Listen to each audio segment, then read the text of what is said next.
Bueno, yo desde niño siempre he sido un amante del fantástico y me contaban todas estas historias, ¿no? Mis padres cuando íbamos al monte me contaban leyendas pues de los bosques, que si estaba Basajaun, que si en los ríos estaban las lamías, y en la noche pues estaban las criaturas de la noche, ¿no? Y estaba Gahueco, que era ese rey, ese dios nocturno. Y cuando iba con los colegas también a pasar la noche al raso, ¿no? Pues para nosotros Gahueco estaba ahí, ¿no? El viento se transformaba en voz y bueno, pues es algo que siempre me ha obsesionado, que siempre me ha gustado, y desde que soy narrador, que he querido hacer películas, siempre he tenido esa idea de poner en escena ese universo nocturno legendario, así como todo ese mundo de las brujas, los aquelarres y demás, ¿no? Siempre ha sido una obsesión para mí bueno, y es un sueño hecho realidad. ¿Tienes algún personaje favorito de la mitología vasca? Bueno, yo en concreto, ya que te he comentado, Gahueco, ¿no? Ese dios nocturno que representa los terrores nocturnos, el lobo, el perderse de noche, el frío, el invierno, el bosque, ¿no? De alguna manera es quien protege la noche y quien protege a los que habitan en la noche, ¿no? Se supone que cuando tú te entras en su territorio, oyes que el viento se transforma en voz diciendo eguna egune kontzat, gaua gaue kontzat, que quiere decir el día para los del día, la noche para los de la noche, ¿no? Y de alguna manera lo que te está diciendo es que te pires porque este no es tu territorio, y si si te mantienes ahí, pues te rapta para siempre, ¿no? Para mí, Basajaun, o sea, es algo que en mi casa siempre se ha hablado mucho y nos ha hablado mucho de este ser mitológico.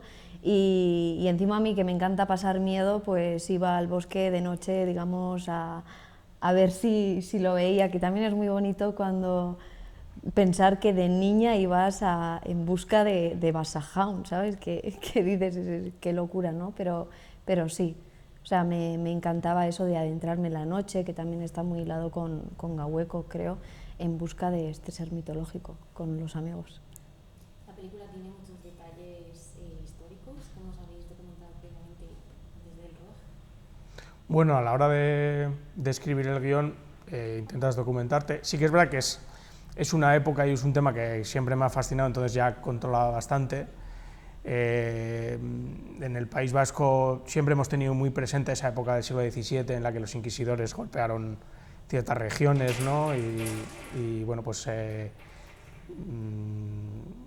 la gente sufrió la violencia de esa estructura terrorífica que es la Inquisición, ¿no?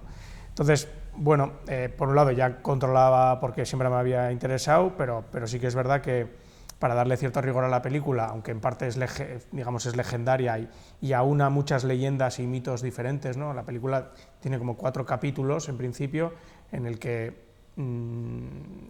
predominan 4 deidades o personajes o situaciones, pero luego cada capítulo está lleno de muchos otros relatos, leyendas, frases, hechizos, objetos, así como situaciones históricas, ¿no? Y nombres históricos y demás. Entonces, bueno, ya te digo, había cosas que ya me sabía y otras que el trabajo me ha hecho pues documentarme más. En mi caso también, por ejemplo, cuando hice la película Aquelarre también tenía el mismo contexto histórico, entonces era también volver a traer lo aprendido, ¿no? Pero es verdad que para interpretar a Cachalín es esencial tener eso presente, ¿no? Y yo investigo mucho y leí muchísimas barbaridades que se decían sobre aquella época y sobre todo sobre las mujeres, ¿no? Me llamaba mucho la atención cómo podías acabar con la vida de una mujer solamente por ser señalada, porque un niño te viniese, o la vecina de al lado, o la Inquisición misma te viniera y te quisiera echar de la vida, digamos, y también las mujeres que no podían soportar eso cuando eran señaladas, muchísimas se suicidaban normalmente por ahorcamiento, por no querer sufrir todo eso, ¿no? Por no querer pasar ese aro. A nivel interpretativo, ¿cómo han sido los ensayos? Pues muy intensos, pero muy necesarios también. Los ensayos yo creo que son vitales para luego a la hora de ponerlo en pie tenerlo todo muy claro. Encima Paul es súper técnico y tiene las cosas muy claras, entonces eso facilita muchísimo el trabajo. No tuvimos como muchísimas semanas de ensayo, pero yo creo que salieron muchas cosas que luego ya se pusieron en pie a la hora de grabarlas. Y durante el rodaje hubo alguna anécdota, o sea, a mí me llamó mucho la atención la escena final de la Aquelarre con tantos figurantes, ¿cómo fue grabar eso?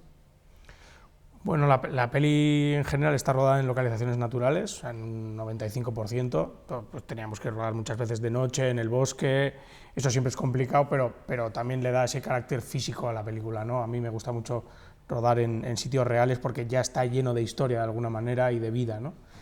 Pero justo la escena del aquelarre la rodamos en un plató, recreamos un claro de un bosque con más de 170 árboles y bueno, pues yo quería hacer un plano secuencia en el que pues, la cámara iba evolucionando, entrando en esa especie como de marea de cuerpos, ese remolino, ¿no? que llevaba a Cacharin hasta esa invocación. Entonces, bueno, tuvimos a una coreógrafa también con la que trabajamos lo que es el baile, con unos 15 bailarines, y luego ellos mismos llevaban un poco como si fuera una especie como de flautista de Amelín a esos 200 figurantes, ¿no? Dándole también ese punto imperfecto, ¿no? de que siguen a los otros que bailan en esa fiesta demoníaca, ¿no? Entonces, bueno, la verdad es que, o sea, fue divertido. El plano secuencia se hizo en un único día, luego se rodaron otros planos más cerrados en días diferentes, pero bueno, fue un reto y quedó guay. ¿Fue complicado el plano secuencia? O sea, tuvisteis que rodar muchas tomas. Bueno, rodamos lo que nos dio tiempo y la última fue la buena. Lo que haces es, durante la primera mitad del día ensayas mucho y luego, pues yo creo que en cosa de hora y media o así, hicimos todas las tomas. Sí. A veces teníamos que ventilar entre toma y toma porque se llenaba de humo el plató por las hogueras y tal, pero en muy poco tiempo. Luego, o sea, lo que es rodar, o sea, ensayamos todo el día y luego lo que es rodar, tienes poco tiempo, pero sí. Es lo que tienen los planos secuencia. Hubo un momento que yo también me comí la cámara en una de las... Pero sí, o sea, Pero fue súper bonito también, porque solo el hecho de tener tantos figurantes, que parece, cuando lo oyes, yo decía, qué locura, a ver cómo lo quiere organizar Paul, pero lo ambientaba todo, y el plató es que era increíble, el trabajo que ha hecho Artea Izaskun, Urquijo, fue brutal. ¿Y cómo fue rodar también en exteriores, que también tiene sus complicaciones? A veces no depende todo de vosotros, ¿no? Hay elementos externos, no sé si hubo algún impedimento, alguna anécdota o algo. Bueno, pues rodar en exteriores de noche siempre complica, ¿no? Como decía antes, para mí rodar en sitios que ya existen hace que la película tenga mucha más información, esté llena de historia, ¿no? Esas localizaciones son reales, tenía mucho arte y demás, pero tú cuando vas a rodar al bosque, el bosque está lleno de gente ya, es decir, está lleno de seres, ¿no? De alguna manera. Pero claro, rodar de noche pues complica más, llegar a esas localizaciones que son imponentes de la naturaleza, pues requiere llevar todo el material hasta allí y sí que yo tengo fama de que mis rodajes son complicados en ese sentido. Pero bueno, el equipo me sigue todavía, la próxima peli que haremos también quieren estar ahí, así que en principio, a pesar de las inclemencias, el equipo está a gusto. Hubo un día que sí que nos llovió en exteriores, que fue un poco más duro, el último día en el bosque de Artikutza, pero no, quitando eso, fue bastante bien, ¿no? Sí, fue bastante bien. O sea, es verdad que sí que es intenso, pero yo estoy encantada de que fuese tan intenso. Pero yo, por ejemplo, tenía que correr muchísimo de un lado para otro. A veces también, me acuerdo que hubo un momento, el día que llovía, que al final no lo hiciste, pero me querías mandar por ahí abajo, por el bosque, y estaba lloviendo muchísimo. Claro, mi vestuario pesa mucho, entonces me pesaba el doble, y Pablo me decía, pero tienes que correr más rápido, tienes que correr más rápido. Pero, o sea, fue intenso, pero la verdad que es súper agradecido. O sea, tiene que ser así para contar la película de Gawa, ya solo con el título, o sea, no hay más. Y bueno, ya para finalizar, después de Hereditary, Irate y Gawa, tu próxima película también va a ser del estilo cine fantástico inspirada en Euskadi.